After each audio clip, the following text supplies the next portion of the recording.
Il est navrant de constater qu'alors que nos finances publiques sont à la dérive et que la croissance est lente, on ne fait que parler de réduire les dépenses publiques et d'augmenter les impôts, mais jamais une troisième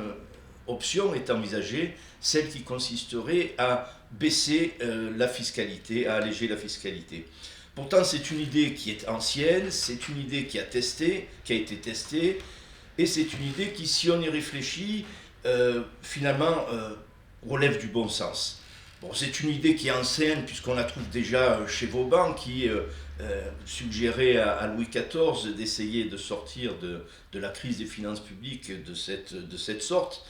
jusqu'à Arthur Laffer qui a conseillé dans les années 80 Ronald Reagan, et ça a donné deux grandes réformes de baisse de la fiscalité aux États-Unis. Donc c'est une idée ancienne, c'est une idée qui marche puisque justement la courbe de Laffer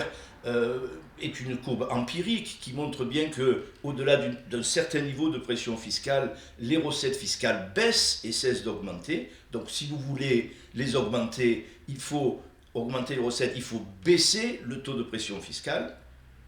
C'est une idée également testée parce que tous les chiffres, toutes les études montrent que les pays qui ont la pression fiscale la plus élevée sont aussi les pays qui ont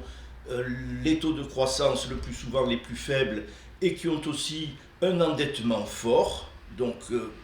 pression fiscale et endettement sont corrélés de façon positive. Et enfin, pour terminer, c'est une idée qui relève du bon sens, puisque on comprend bien que lorsque la pression fiscale augmente, que le fruit de nos travail, de nos efforts, de notre réflexion est en partie capturé par cet impôt, eh bien les gens se détournent des activités imposables, voire se détournent des enfers fiscaux. Voilà, donc il est grand temps d'envisager cette option, celle de la baisse de la pression fiscale. C'est l'option de bon sens, c'est celle qui va remettre les Français au travail, qui va leur redonner le goût d'investir, de travailler, et c'est celle qui est le plus sûr chemin de relever nos finances publiques.